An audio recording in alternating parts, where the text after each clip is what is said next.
नमस्कार साथियों, कैसे हैं आप सब लोग। तो स्वागत है आपका हमारा कंप्यूटर सीरीज की एक और वीडियो में, जिसके अंतर्गत आज हम चर्चा करेंगे कंप्यूटर के कुछ महत्वपूर्ण सवालों की। तो चलिए वीडियो को शुरू करते हैं।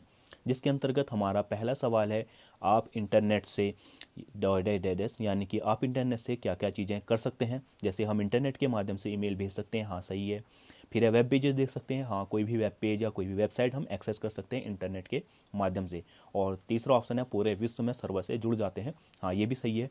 तो यहाँ पे ऑप्शन डी क्या हो जाएगा, हमारा सही हो जाएगा। उपरोक्त तीनों ऑप्शन क्या है, सही है। फिर है हमारा, निम्नलिखित में से कौन सा इंटरनेट संबंधी पद नहीं है। तो इंटरनेट संबंधी पद हमारा ब्राउज़र है, क्योंकि ब्राउज़र के माध्यम से ही इंटरनेट से जुड़ते हैं, लिंक भी है। फिर प्रिंटर हमारा क्या है, इंटरनेट संबंधी पद नहीं है, ये एक पेरीफेरल डिवाइस है जो कि हमारा कोई भी डॉक्यूमेंट है उनको हार्ड कॉपी में प्रिंट करने का काम करता है। ठीक है, तो ऑप्शन सी क्या हो जाएगा, इसका सही हो जाएगा। फिर बढ़ते हैं आगे को। तो अगला सवाल है हमारा, निम्नलिखित में से कौन सा ईमेल से संबंधित शब्द नहीं है। तो देखिए, ईमेल से संबंधी जो शब्द नहीं है, पहला ही ऑप्शन हमारा क्या हो जाएगा, सही हो जाएगा, पावर पॉइंट। क्योंकि पावर पॉइंट का जो संबंध है वह MS ऑफिस से है, और पावर पॉइंट की मदद से कोई भी व्यक्ति क्या हमारा प्रेजेंटेशन बनाता है। ठीक है, इसमें बहुत सारी स्लाइडें निर्माण कर सकता है स्लाइडों के माध्यम से, और उन स्लाइडों से कोई भी अपनी प्रेजेंटेशन का निर्माण कर सकता है। फिर बढ़ते हैं आगे को। अगला सवाल है, उस फाइल को क्या कहते हैं जो ईमेल से जुड़ी होती है और ईमेल प्राप्त करने वाले को भेजी जाती है। देखिए, जो ईमेल से जुड़ी होती है वो होती है हमारी अटैचमेंट। बहुत बारी जब हम कोई भी ईमेल भेजते हैं, अगर हमें उसमें कोई भी फ़ोटो भेजनी हो, या कोई भी हमारा वीडियो भेजनी हो, या कोई ऑडियो भेजनी हो, या कोई भी हमारा डॉक्यूमेंट भेजना हो, तो हम अटैचमेंट के माध्यम से उसको क्या कर देते हैं, उस फाइल को अटैच कर देते हैं, जो कि हमारा प्राप्तकर्ता को वह फाइल जो या डॉक्यूमेंट है वह प्राप्त हो जाता है।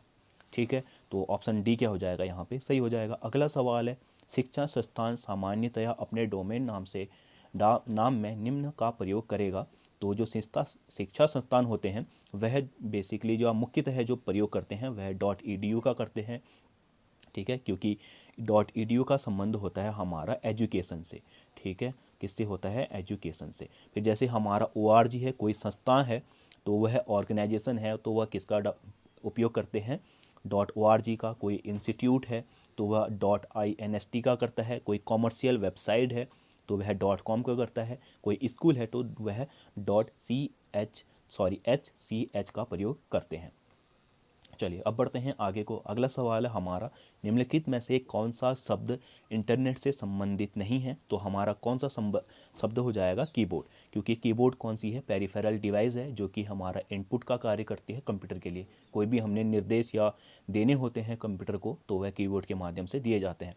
कंप्यूटर संबंधी दो सवाल मैं आपसे पूछता हूँ, जो आपको क्या करने हैं, कमेंट में उसका आंसर देना है। ठीक है, मैं आप लोगों से रिक्वेस्ट करूंगा कि सभी लोग क्या करें, नीचे इन सवालों का जवाब दें। तो पहला सवाल है हमारा, कंप्यूटर में कितने बटन होते हैं।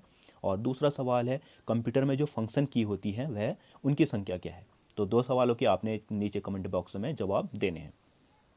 अगला फिर बढ़ते हैं आगे को। अगला जो सवाल है वह है हमारा, इंटरनेट रिसोर्स की लोकेशन में से कनेक्ट करने के लिए ब्राउज़र निम्नलिखित में से किसका प्रयोग करता है। तो जो ब्राउज़र है वह URL का करता है, क्योंकि ये क्या होता है, हमारा यूनिफॉर्म रिसोर्स लोकेटर होता है, जो कि क्या करता है, हमारा लोकेशन को कनेक्ट करता है किसके साथ, ब्राउज़र को। चलिए अब बढ़ते हैं आगे को। अगला सवाल है हमारा, वेबसाइट में होम पेज क्या होता है। जो होम पेज होता है वह हमारा प्रथम पेज होता है, जिसमें हम क्या करते हैं, जो पूरी साइट होती हैं उसके लिंक या शॉर्ट की क्या दे देते हैं, या शॉर्ट जिसके माध्यम से हम क्या कर सकते हैं, उस पेज के अंदर घुस सकते हैं। वो सब किस में प्रोवाइड किए जाते हैं, हमारा होम पेज में। वो क्या होता है, हमारा प्रथम पेज। ऑप्शन सी क्या हो जाएगा, यहाँ पे सही हो जाएगा। फिर है अगला सवाल, वेबसाइट एड्रेस विशिष्ट रूप से कार्य विनिर्दिष्ट करता है। तो यह करता है हमारा वेबसाइट को। ऑप्शन बी क्या है, यहाँ पे सही है। अब बढ़ते हैं आगे को। ईमेल पते को दो भागों में भाग कौन से होते हैं। तो ईमेल पते के दो भाग होते हैं। हमारा पहला होता है यूज़र नेम, यानी प्रयोगकर्ता का नाम। फिर इसके बाद आ जाता है हमारा उसका डोमेन नेम, जैसे gmail.com है, ये क्या है, एक डोमेन नेम है।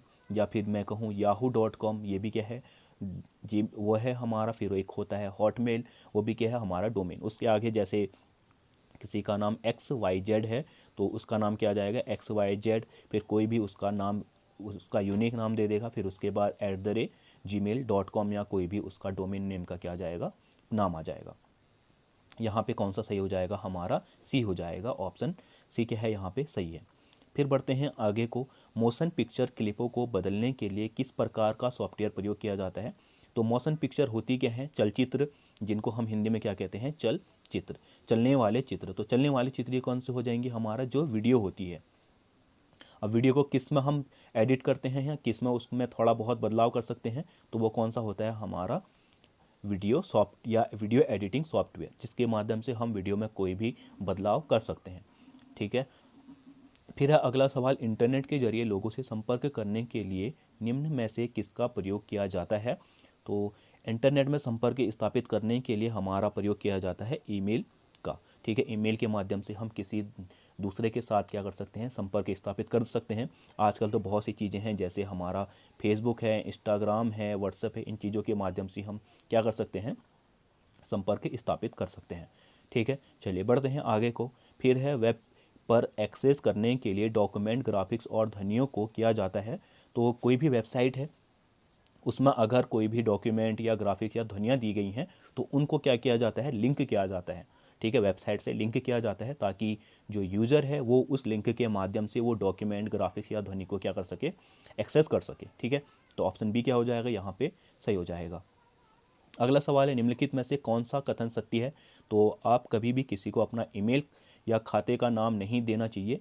ठीक है, ताकि वो अगर आप अपना खाता नंबर या कोई भी चीज़ें, ईमेल एड्रेस नहीं देंगे तो अन्य क्या होगा, आपके खाते को एक्सेस नहीं कर पाएगा। ऑप्शन ए क्या हो जाएगा, यहाँ पे सही हो जाएगा। फिर है अगला सवाल, यदि आपका कंप्यूटर खुद को रिबूट करता है तो संभव है कि उसमें क्या होगा, वायरस होगा। ऑप्शन ए क्या है, सही है यहाँ पे। फिर देखते हैं अगला सवाल, निम्नलिखित में से कौन सा शब्द नेटवर्कों के लिए संग्रह है जिसे एक साथ जोड़ा जा सकता है। तो हमारा कौन सा है, इंटरनेट। ऑप्शन ई क्या हो जाएगा, सही हो जाएगा। फिर बढ़ते हैं आगे को, फाइलों को ट्रांसफ़र करने और संदेशों को आदान प्रदान करने के लिए किस यूटिलिटी का प्रयोग किया जाता है। तो वह किया जाता है हमारा वेब ब्राउज़र का, सॉरी हमारा ईमेल का। ठीक है, संदेशों को भेजने के लिए और आदान प्रदान करने के लिए कोई भी संदेश, तो किसका प्रयोग किया जाता है, हमारा ईमेल। ऑप्शन सी क्या हो जाएगा, यहाँ पे सही हो जाएगा। फिर है अगला और अंतिम सवाल आज की वीडियो का, उन एप्लीकेशन को क्या नाम दिया जाता है जिसमें टेक्स्ट, ध्वनि, ग्राफिक्स, मोशन वीडियो और एनिमेशन का मिश्रण होता है। तो उसको कहा जाता है मल्टीमीडिया। कोई भी ऐसी चीज़ें जो इन सभी चीज़, जैसे टेक्स्ट हो गया, ध्वनि हो गया, ग्राफिक्स हो गया, मोशन वीडियो हो गया या एनिमेशन, इन सब चीज़ों का मिश्रण होता है, उसको मल्टीमीडिया कहा जाता है। जैसे कि आजकल के फ़ोन ये सभी चीज़ें एक्सेस करते हैं, तो उसको क्या कहते हैं, मल्टी मोबाइल या मल्टी मीडिया फ़ोन कहते हैं। जैसे पुराने के ब्लैक एंड वाइट फ़ोन होते थे, उनको नहीं कहते थे, क्योंकि उनमें कुछ चीज़ें ही क्या होती थी, जैसे संदेश ही भेजा, उसमें क्या होता था, सिर्फ हम टेक्स्ट भेज सकते थे, ध्वनि, ग्राफिक्स या वीडियो प्ले नहीं कर सकते थे, इसलिए उनको मल्टीमीडिया फ़ोन नहीं कहा जाता था। पर आधुनिक जो फ़ोन है उनको क्या कहा जाता है, मल्टीमीडिया फ़ोन। तो इस वीडियो में इतना ही, मिलते हैं अगले वीडियो में।